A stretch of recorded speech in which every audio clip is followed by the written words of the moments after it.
Welcome to the Develop Yourself podcast, where we teach you everything you need to land your first job as a software developer by developing yourself, developing your skills, your habits, your network, and more. I'm one of your hosts, Aaron Hayslip, and today I'm joined by Peter Elbaum, our co-host, and this is our regular, and I say regular, we do it every 6 to 8 weeks. We should be doing it monthly, kind of check-in, where we just check in with each other and shoot the breeze. Today we cover some updates about ourselves. If you're not aware, Peter quit his job several months ago, quite a while ago now, and has been doing the contract sort of self-employed life. So we'll check in with Peter on how that's going. I'll be talking through some updates on Parsity and devMint, which is a side gig that I've got, which helps Web 2 developers transition into Web 3. So basically learning how to build stuff with crypto. It's not really with crypto, but sometimes people don't know what Web 3 is, so I say crypto instead. And then finally, there are two topics that we cover: the market downturn and what effect, if any, that has on junior developers or bootcamp grads looking to land their first software engineering job.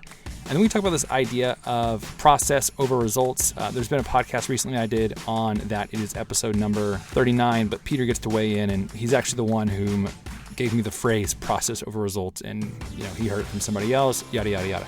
Anyway, I hope this conversation is educational, because I don't think it's funny. We're not really the funny guys when it comes to podcasting. So enjoy.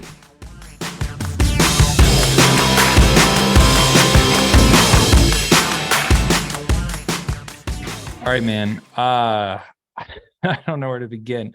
So this is our supposed to be monthly catch up. I think we do them like every 8 weeks or so, actually. Yeah. But today we decided we would just kind of catch up on our own lives and sort of jack jaw about what's happening in the industry. I do think there are some interesting thoughts that you and I could have around. I don't know. I think we were part of some discussions together recently on like what it looks like to be successful in boot camp. So there's stuff like that we could talk about. I think it'd be interesting for sure. But why don't you just update me on your life, because part of what we're tracking seems to be like Peter's life experiment of quitting his software engineering job and going non full-time. So what have you been working on lately, and how's that going? Yeah. So last we spoke, I think on my second or third day of contracting, and it was so it was very new. I don't think I had much to share at that point, other than how it all kind of came together. And we set an initial 3-month term, which would have been up August 1st. I'm still going with this client, and it's been overall really good. I would say the team is great, really kind people, a pretty interesting product. It is a startup, so there's kind of some growing pains, I think, that are happening, especially in terms of like process and planning and product ownership and all that kind of stuff. But overall, it's been really good. It has been more aligned to my kind of lifestyle preferences than I thought it would be. So I mentioned in the last episode that it was supposed to be full-time, or really what they said was 40 hours a week is preferable, but it's up to you. And so in the first kind of couple months of summer, so like especially in May, June, it was very busy because this client was building a version 2 of the platform from a kind of older version 1 that they just put together really quickly during the pandemic. And so we had a lot of work to do to launch this new platform. But after that, it's kind of been a little bit more hit or miss, which has been great for me, because I mentioned last time that my ideal would kind of be like 15 to 20 hours a week. And I think when you average all the weeks out together, it has been more towards that than I thought it would be. So overall, I think a win on both sides. Hopefully they seem fairly happy with what we've been able to do, and I've been happy with the situation. So at this point, we're just continuing kind of indefinitely. But I also have a few other irons in the fire. So we'll see kind of what I can balance. I'm still trying to figure that out. That's awesome, man. So you've stuck with 30 hours a week? So it's more, it wildly varies. So it's kind of hard to say. Yeah. So it was 30-ish a week for the first, call it 6 weeks or so. And then after this platform launched, it's been a little bit more hit and miss, because at that point it was like, there was a deadline kind of imposed by a big crypto conference that was coming up. So we wanted to have it ready by that. And then after Nice. that, it was kind of like, well, we don't have this external pressure anymore. So what features do we want to prioritize and all that kind of stuff that happens on any software team. But without clear prioritization, sometimes it's a little bit like, well, what are we doing at this point? So I think there's just been more flexibility, partly due to, like I said, growing pains in a startup and not having necessarily clear priorities all the time. But that's just I think part of it, for really any team, unless you're an organization. Like in my last job, we had really strong PMO, but the planning is always a challenge. What is PMO? Product management organization. Like, Ooh. yeah, that's a corporate word for it. I just say like product managers. Yeah. No, that makes sense. I mean, that's awesome that it sounds like you enjoyed it too. A good team. So you've been working on front end stuff, right? Yeah, kind of. I've ended up being a little bit more full stack, which has been cool too. Just because when something needs to get done, it's really helpful to have somebody that can build it from end to end rather than having to like wait on a back end person or wait on a front end person. So yeah, it's cool. It's a microservice architecture, which I'd kind of been exposed to before, but not in the truest sense, where it's like literally every service is a separate deployment, and they're like all in Docker containers, like in a Kubernetes cluster, and all that kind of stuff that you would maybe expect from like traditional microservices. So it's been cool to get some exposure to that too. And what's the backend language you've been using? It's Node, but it's all Okay. WebSocket Nice. based. So Cool. the thinking being, I guess, just like really kind of snappy and fast updates for the data. Nice, man. That sounds awesome to be exposed to that and work on those kind of things too. What are your, and again, I'm only asking because I'm assuming you're comfortable talking about all this stuff in the open. What have been the other irons in the fire, or that you've been kind of thinking through? Yeah. So thinking through my bets, so to speak, to take the Daniel Vassallo word. Right. So yeah, I don't grade myself super highly on this front. If I'm being honest, I think if you'd asked me the last time we spoke, I would have hoped to have gotten more done by now. Something I've always struggled with is working on personal projects alongside, work, in this case, billable work. And especially at the beginning there, it was pretty busy on this project. But all my excuses aside, what I've done is I'm right about to launch a Udemy course. So I mentioned that in our last episode. Unfortunately, their review process takes a few days, which I didn't plan on. So I'll update the show notes in our last episode when that's ready, but it's basically in review. So that has been really interesting. It's something I decided to do because of this guy who's in the small bets community named Hassan Osman. And he has kind of built this brand called Author on the Side or Writer on the Side. I forget exactly what it is, but has a bunch of ebooks on Amazon and courses on Udemy, and made a really interesting case for publishing on Udemy. People go there with a high intent to buy. It's a platform, so they're getting the people on the other end of the marketplace. They have all this stuff built in for coupon codes and et cetera, et cetera. So anyway, because of what he was saying, I thought it'd be interesting to try. So I just recorded something I thought about doing for a long time, which is talking about ways I think you can get promoted faster as an engineer. So I kind of just brought that up into some slides and recorded a loom, a big old long loom about it. And hopefully they'll approve it, and that'll be up soon. So that'll be an interesting experiment. And then something I talked about last time was trying to buy, niche content sites. I've spent a lot of time looking, but haven't pulled the trigger on anything yet, just because I haven't quite figured out. Really, I've been nervous to spend the money first. And second of all, I haven't seen anything that has been quite right. And maybe I'm being a little bit too picky, but just haven't, sat with anything that has been, it just hasn't felt right yet. And talking to Jake Gaba on our last episode, it was really interesting hearing from him, where he basically did one Google search, found the company he was going to buy, got on a Zoom, had a lot of camaraderie with Will, the guy who sold to him. And I was kind of like, well, I don't know if I can expect that, but it seems like there was a lot more strong signals and it seemed kind of like the right thing to do. And I just haven't had that yet. But I also think it'd be interesting just to kind of let it rip and see what happens. So yeah, we'll see. Yeah. It feels like one of those things where like buying an existing website or content site feels like one of those things, either like you get lucky on it your first time, or like you might have to bomb a couple, right. Yeah. And start to know what it's to like look for.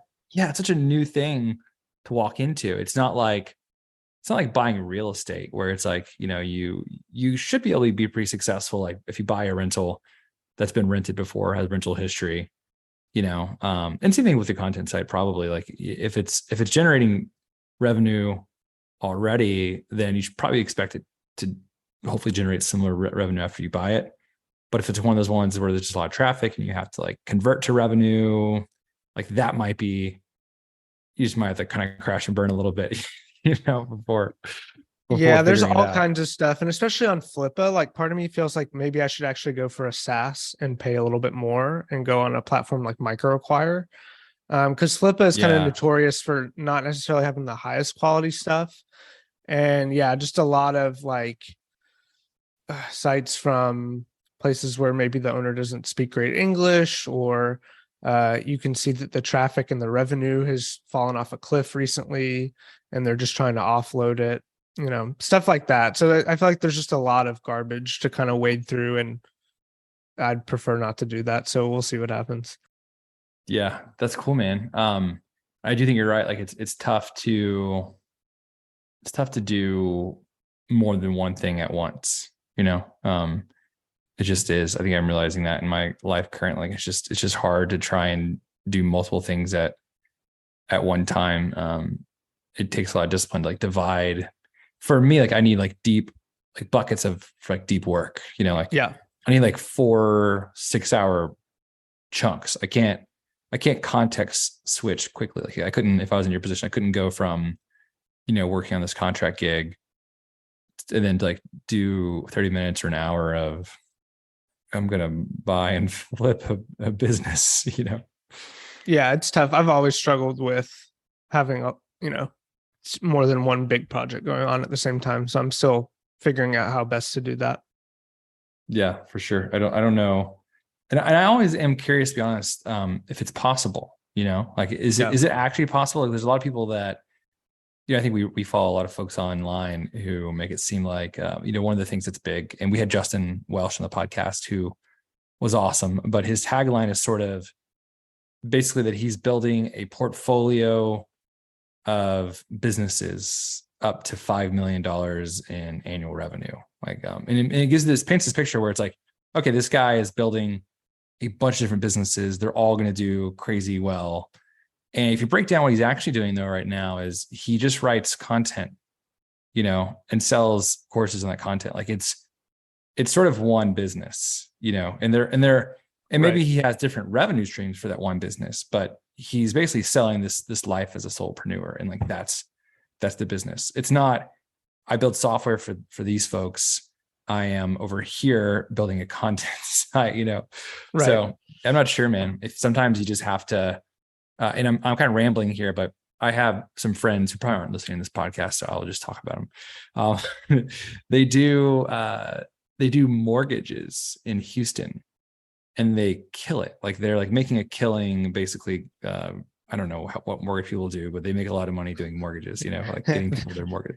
Yeah, they did our house, but they've been trying to start this distillery for years, and I think they raised some money or something.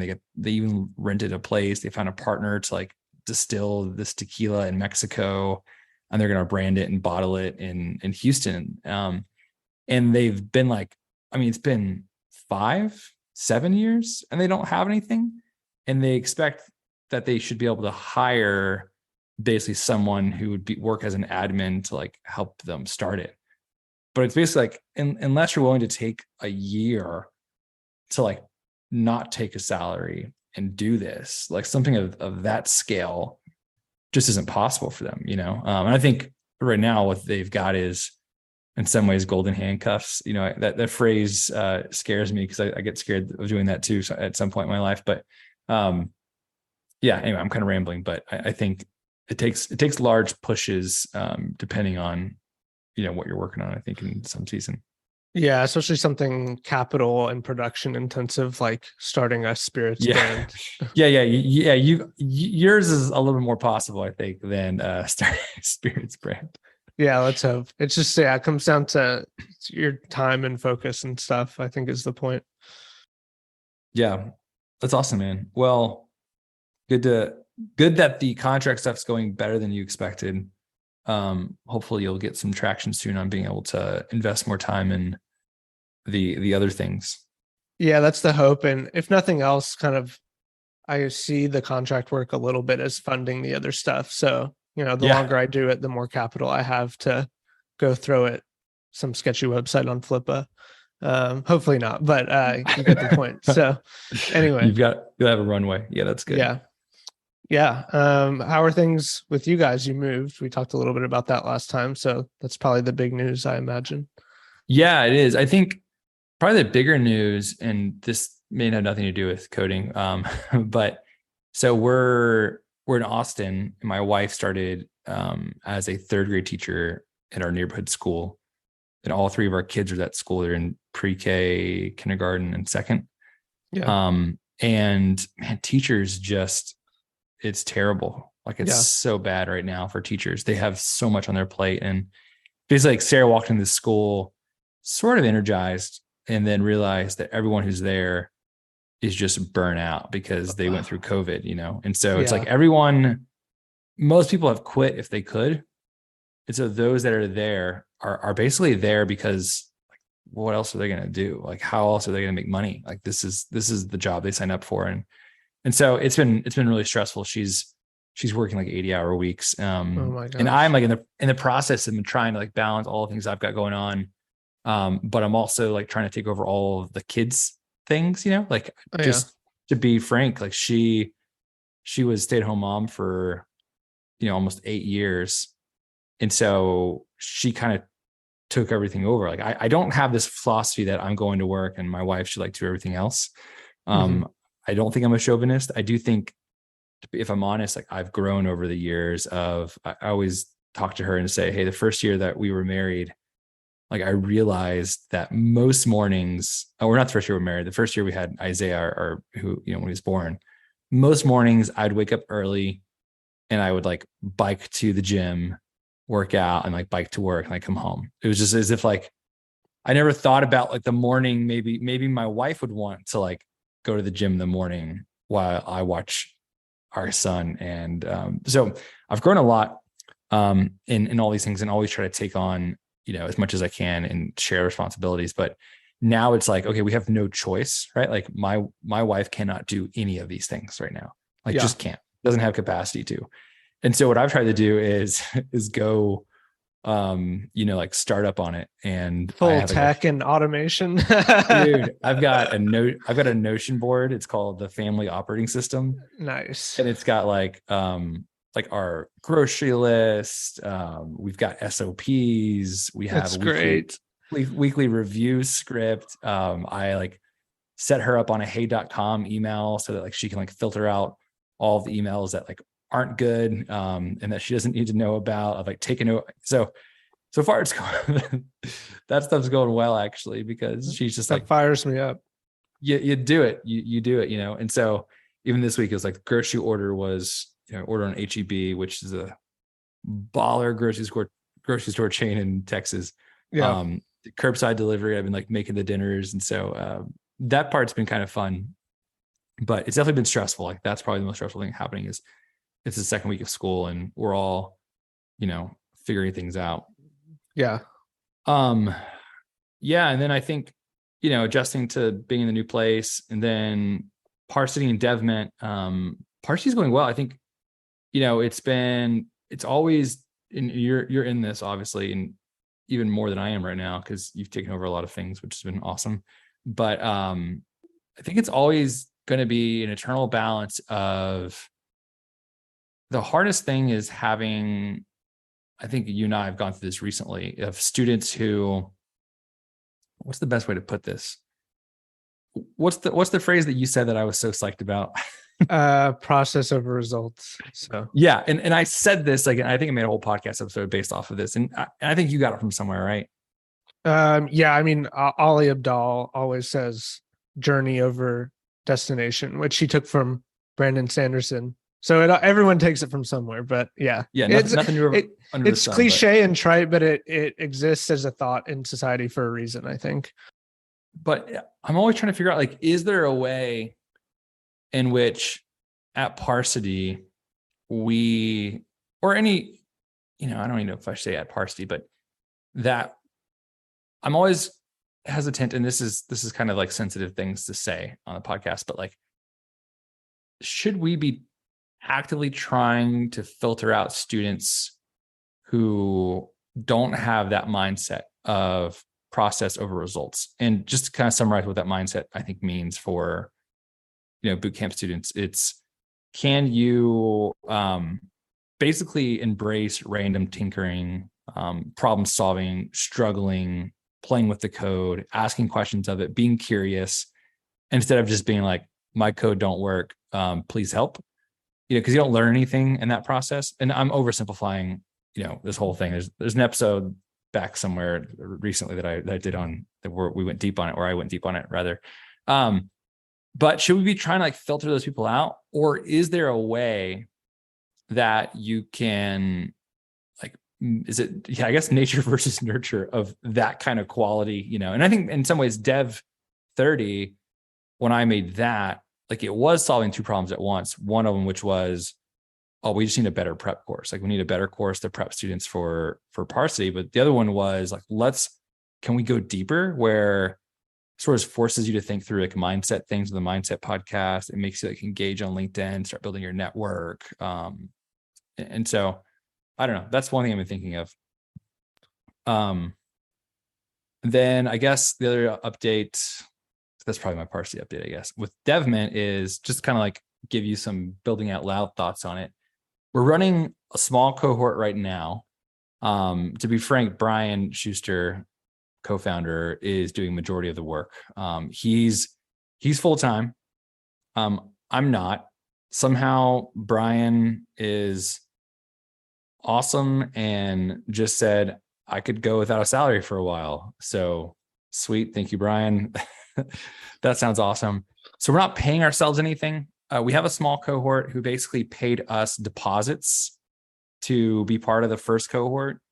And I think in the beginning we were thinking it would be bigger, but I think a couple of things converged. One is the crypto downturn, which, by the way, we should be talking about, like, is everything going toward crypto? Because I mean, you're working in it. Yeah. Somehow I find myself working in it. Are some of our grads, as explained in recent podcast episodes, immediately started companies working with crypto. So that's another topic. But anyway, so we have a small cohort. The model is they pay us a deposit to be in the program. And then once we place them in a partner company, the partner company basically pay us a placement fee. And so we'll give the students the deposit back. If they don't get a job at a partner company, then we keep the deposit. To be honest, the deposit, it's $5,000. It's not nothing, right? But it's not a lot of money. Especially, like, our expectation is, they're going to be able to increase their salaries with their next position. One guy wants to be a founder, et cetera. But kind of like our roadmap here has been, Brian's been amazing. He's basically giving them like private tutoring. There's such a small group, and he's like, I'm going to do everything I can to go above and beyond. We're going to customize the schedule. If they need to go longer, we'll let them go longer. If they need more help, we'll give them more help. Whoever they want us, we can introduce them to. It's like basically the best experience you could possibly. I mean, it should be worth $50,000 a student. I would basically, just based on Brian's time and what I know he's charged people for, like, build stuff, and speaking engagements that he's been paid to do. So anyway, and then from there, our plan is, because kind of like what we're experiencing right now is they call it crypto winter, or the down market, the bear market, whatever you want to say. And I think it's true that in this season, it feels easier to build, right? Because the hype's not there. You're not trying to like go grab something. You don't feel like there's no FOMO anymore. And so it feels like those who are serious are still here, and those who aren't have either died or, gone away. So we're not trying to grow real fast. We pushed our next cohort back so that we could kind of reinvest in like what we learned from this one. We want to place these students that we currently have, and then we're going to kind of open the floodgates on our, I guess, audience building. Like we started a podcast, Build and Learn Web3. Check it out. So far it's just Brian talking, but we have some killer guests coming on that have agreed to say yes, like better guests than I've ever been able to have on this podcast, which is pretty cool. I can't believe some of them have like said yes to being guests. So I want to announce it just in case they don't come on for some reason, like last minute cancels. Sure. But anyway, I'm blabbing now, but that's kind of what's going on in my world. Cool. Very exciting. Yeah. I can't imagine the school piece. I'm sure Sarah's swamped right now, but it's good that you have flexibility to step in. Yeah. And I think that's what like we've been talking about, as a married couple, that I don't not have pressure, but I do have flexibility. Like I'm probably going to need to put in a 10-hour day. Now I don't have to put in the 10-hour day at a specific schedule, right? Like I can, do this podcast and then go do that. And then I can pick up the kids early, but if I'm picking the kids up early, they're going to sit in front of the TV for an hour until you get home. I'm going to be working. So yeah, it's not sustainable. I think she'll get her feet under her for sure. Me too. Everything's an adjustment, and I think by Christmas we should be rolling, pretty well. Yeah, everything's it's a big move to make with 3 kids. So yeah, dude, it was stupid of us, to be honest. Like let's change every aspect of our life all at once. It was really what it was. Like it wasn't like well, let's just keep doing what we're doing, but let's move to Austin. Or maybe I'll go back to work this season, and for Sarah, or maybe you should start another business. It was just like, let's do it all. Let's start another business, and like, let's move to Austin, and you should work, and our kids should find new friends. Yeah. That's a lot, but hopefully you'll look back on it fondly. Like I was just talking to my in-laws because we're at the beach right now, and they had a school year where they were renovating their house and had to live in all these random places. They own a summer camp, so they had to live in all these random places at the camp. And it was insane for them at the time. But my mother-in-law was saying like she looks back on it really fondly because they were kind of all in it together. So hopefully that'll be the case for y'all. Yeah, no, that's a good point. We've been able to do fun stuff together for sure, because we don't really know. We know we have some old friends obviously in Austin, but we don't really know a lot of people. I got a mountain bike. I took my sons who are 6 and 8 mountain biking on these trails by our house, and it was by far the most fun thing I've done in a long time. And they were like such animals at like mountain biking. I was so impressed. They were by far the youngest kids out there, and sometimes that was like pretty technical. I was super surprised. But anyway, man, any thoughts around one thing I think it's funny. I don't think either of us are probably the experts on this, despite what you might think, since like we're kind of working sort of day in and day out with bootcamp students. But I see a lot of chatter about layoffs, on LinkedIn, especially I've got a lot of folks who I'm connected with on LinkedIn who are, boot campers or bootcamp grads, etc. In your eyes, should bootcamp students be scared that the tech industry is taking a dive and that they're not going to find a job? I would say no, but I'm trying not to frame my thoughts in like a super negative way. But I think the point is, at the end of the day, like the first job is going to be hard no matter what. Yeah. And I hope that's kind of freeing, right? But like whether the market is super hot or the market is taking a dive or having a little bit of a hard time like it is right now, it's always going to be hard to break in, I think, to any industry when you don't have experience. And so in a way it's freeing because it's like, yeah, it just kind of is what it is, I think, for that first job. And so probably the market influences it in some way, but I don't think it influences it to a really high degree. I think when companies are hiring, they're hiring mid and senior developers mostly. If they like are Yeah. really under pressure to get things done, that's typically what it's going to be. And yeah, so I mean, I hope that's not discouraging to anyone listening, but really what you want is a company that has decided to cultivate their own talent and to hire juniors. And yeah, that's just not a model that is compatible in my view with, oh, we have this deadline where we got to get this product out, or we have all this work Yeah. we need done, because the mentorship and growth model is a slow one. And so yeah, I don't see it being a huge deal at all. I think all the same things that we tell people still apply, like be very intentional about your job search, build in public, learn in public, all that stuff. So I don't know, that's my thoughts. What do you think? Yeah, man, I think that's really good. I think I have two things. One is kind of anecdotal, one is more specific. The anecdotal thing is, I think I always use the analogy. I don't actually always use this analogy. It's the first time probably, but I remember, okay, so in Austin, Texas, where I live, barbecue is king. And like, you really can find the world's best barbecue. Like, there's just no doubt in my mind that you can't get barbecue better than this. It's Texas brisket barbecue, so good. Yeah. And I had gone to this place, this was years ago, called Law Barbecue. And I ate their brisket and ate their giant beef ribs and just had this euphoric moment of like, this is the best meat I've ever tasted in my life, like for sure.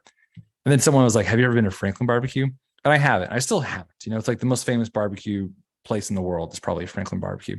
And I just can't imagine that if it is better, like, I don't care, because the degree of betterness that it is probably like not I bet my senses couldn't perceive it. Like, Right. it's so good already that I just couldn't perceive that difference. And I think that's probably the way it is right now with the market. Like, it is so difficult, and it is, and I never want to like paint a picture that it's not difficult. It's so difficult for a junior developer, someone who's brand new, to step into the market and land that first job, that if you were to say the climate's more difficult now, like, I doubt you could perceive the difference in that level of difficulty, right? Like, it's so hard already that if you were going to say that it's harder right now because of the economic climate, like, I doubt that you could perceive that level of difficulty. Because if you're doing the stuff in a, bull market, if you're doing the right stuff in a bull market and you land a job, it's going to require those same things for you to do in a bear market as well, right? And so hopefully what would happen is it would not discourage you that the market's having a difficult time, but they would encourage you to work that much harder. And that extra amount of hard work would, give you the inevitable, which is a job. And I still think it is inevitable. Like, if you have the right skills and if you can actually build software, then it is inevitable if you don't quit to land that job. So that's kind of like my antidote, is to say, like, it doesn't really matter, right? Like, it shouldn't matter to you at all. Like, just keep doing the right thing. And kind of like I always say, I don't think anyone should time the market. Like, personally, I'm not a big time investor. I'm not loaded, but I invest in crypto monthly. I invest in stocks monthly, and I dollar cost average, right? So no matter what, I have a fixed amount of money that I'm putting in the stock market. I'm putting into crypto every month, and it's not going to change no matter what the market is. Because if the market does well, I'll do really well. If the market does poorly, I'll do poorly, but it'll all average out. And so the same thing here, like, don't try and time your career change based on the market. Just keep doing what you're going to do, and it will work out. If, I wouldn't maybe like switch into a dying career field, Right. like, I wouldn't advise that you become a, right now, if your aim is stability, to, become a classics professor. I don't know. Right. If you're super passionate, like, go for it. There's probably like 3 jobs opening right now in the next year for that. So, and then that's my antidote. I think, practically speaking, and I can't really say, I have these companies in my mind because I know them, but I don't know my freedom to like speak of these companies or to share their specific information. But I know of some companies that, in particular, the places the areas in which they are hiring still, and they continue to onboard people, is interns and junior developers. And I don't exactly know why. I think probably it's because the main reason why companies do layoffs or freeze hiring is because of the expense, right? Like if you're paying software engineers the ridiculous amounts of money that software engineers get paid, and you have a bunch of them, like they are adding to the balance sheet like crazy. And so, to be honest, like compared to some senior developers, a junior developer might make half or even a third of what they make. So you can hire 3 juniors, and if it's your productivity, and you fired someone, you don't really need them anyway, then it makes sense that a few juniors might at some point make up for that loss in productivity down the road. So all to say, just because the market's taken a dive, it doesn't necessarily mean that people aren't hiring juniors. So like I think, like you said, if those companies are already having a strategy in their hiring in which they invest in training new people, which I think is a great strategy for the long term, it's just not something that feels profitable in the short term, then I think that they're not going to stop that in a down market either. Yeah. So keep it going, y'all. You're going to get there unless you quit, and then you won't. Right. And yeah, I think it's a great point. It's like you look at the market as a whole, and we know that tech isn't going anywhere, right? Like kind of like you mentioned, it's not being a classics professor. So assuming that, I mean, to time the market for doing this, it doesn't make sense. I don't think. It's just about getting the skills whenever you decide to do that, and then moving forward from there. Saying yes and stop not saying yes. Cool, man. I think that's all I got. Anything else that is relevant in the world of learning to code, becoming a software engineer, and starting side gigs and all that? Yeah, I don't know. I think I just wanted to touch on the process results thing, like really quickly. I think we could probably do a whole second podcast on that, and you've already done one, but just so many thoughts on that. I think the first thing I want to say is that I was not that person when I went to coding bootcamp. I was totally preoccupied with the results. I just wanted my code to work. It's like, just give me this credential so I can get a job, so I can pay this loan back. And so I learned it over time, kind of the hard way, that I was shooting myself in the foot in terms of my own learning. And so, I think when we encourage people to embrace the process, it's from personal experience and trying to help people not make the same mistakes that we did, even though it sounds a little bit idealistic, I would imagine, for people hearing it sometimes, where it's like, but this process is frustrating, or like, I do need to get my code to work. And so, I think just I empathize with that. But I also am sharing from experience and don't want people to make the same mistakes I did. But and also it can be learned, I think, is the second thing. So, even if it's not necessarily like a personality quality right now, it wasn't for me. Over time, I learned to embrace the process of discovery and learning things that I didn't previously know. And I think that comes partly with increasing confidence. So I'm making a YouTube video right now about kind of this thing I've observed in senior engineers, where they get exposed to hard problems and then they solve them, and then their confidence grows, and then people come to rely on them, and then they bring them more hard problems to solve. And it kind of is this virtuous circle. Yeah. And so I think it's partly just about getting a few wins, building some confidence, and then realizing like, okay, I don't know everything, but I can probably figure it out.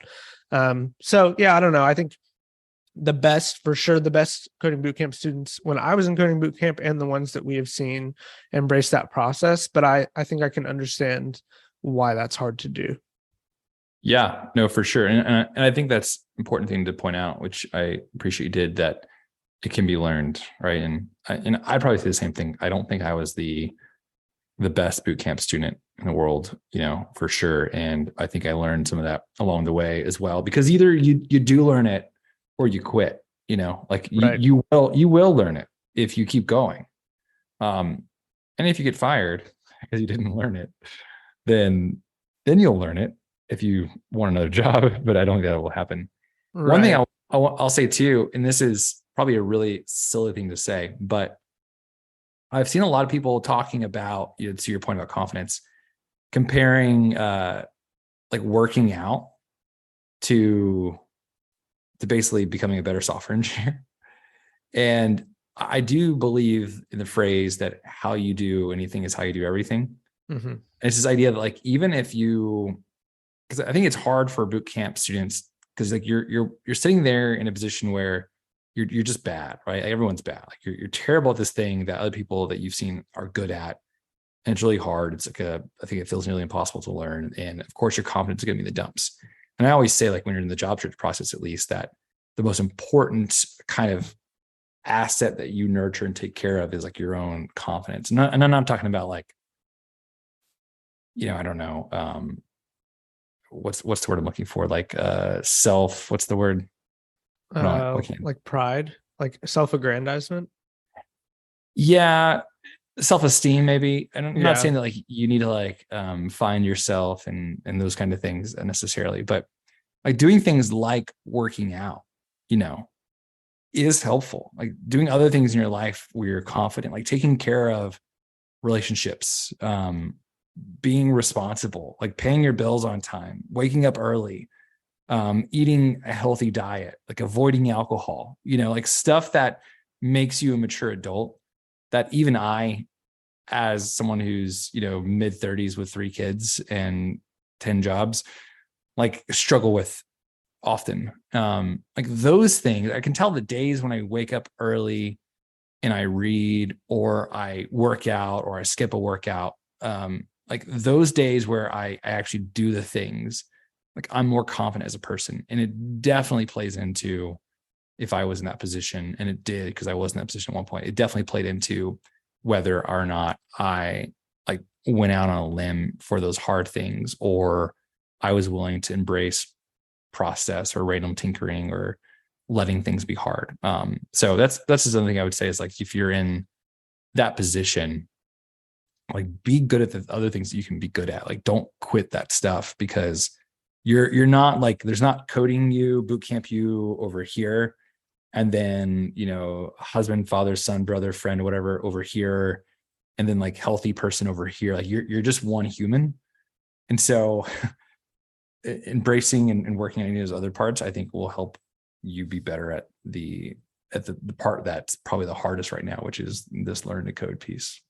Yeah, no, that's a great point. It's like a mindset for life, not just for coding. And I found that like learning it in coding, it can trickle back into the other parts as well. So I feel like I'm much more likely to, deal with uncertainty or embrace having to figure stuff out that I didn't know how to do in other areas of my life, which is cool. Yeah, that's cool. All right, man. Well, I'm gonna have to get going. I got an eyeglasses appointment here in a minute. Sweet. Sounds good. But yeah, thanks for taking the time. Good to see you. Yeah, good to catch up. And thanks to the audience for listening to us talk about ourselves. We will see you in the next one. We are so great. All right, that does it for today's episode of the Develop Yourself podcast. Some plugs that we got to plug. If you want to join Peter or I on this journey to becoming a software engineer, there's a couple options you've got. Peter's got a great YouTube channel. Link is in the description. Soon, he's going to be releasing a Udemy course, as he talked about in this episode. So check out that, or I guess at least keep an eye out for that. If you want to learn from me and Peter, because Peter's involved in Parsity as well, then check out parsity.io. It's parsity.io. That's our online code school. If you need to take a first step, we have a program called Dev30. It's basically a 30-day cohort-based JavaScript course where we not just work on your JavaScript skills, or I should say we don't just work on your JavaScript skills. We also work on your habits, your network, and your mindset. So check out Dev30. It's dev30.xyz. And we've got a cohort starting in October is our next one. But if you end up paying the deposit to hold your spot for the upcoming Parsity course, which starts on, I believe, October 17th, then you'll basically get a self-paced option for Dev 30. So not to worry if you're trying to use Dev 30 to prepare for October, there's still an option for that. Otherwise, you're gonna have to wait, but you can go ahead and sign up now to reserve your spot. And I say reserve your spot loosely for Dev 30 because I think there are an unlimited number of spots for Dev 30. There are only 20 spots available for Parsi, and actually at the time of this recording, I'm getting off track here, but at the time of this recording, there's only 3 spots available. So anyway, yeah, that's it. We will, or you will, hear us next week. Peace.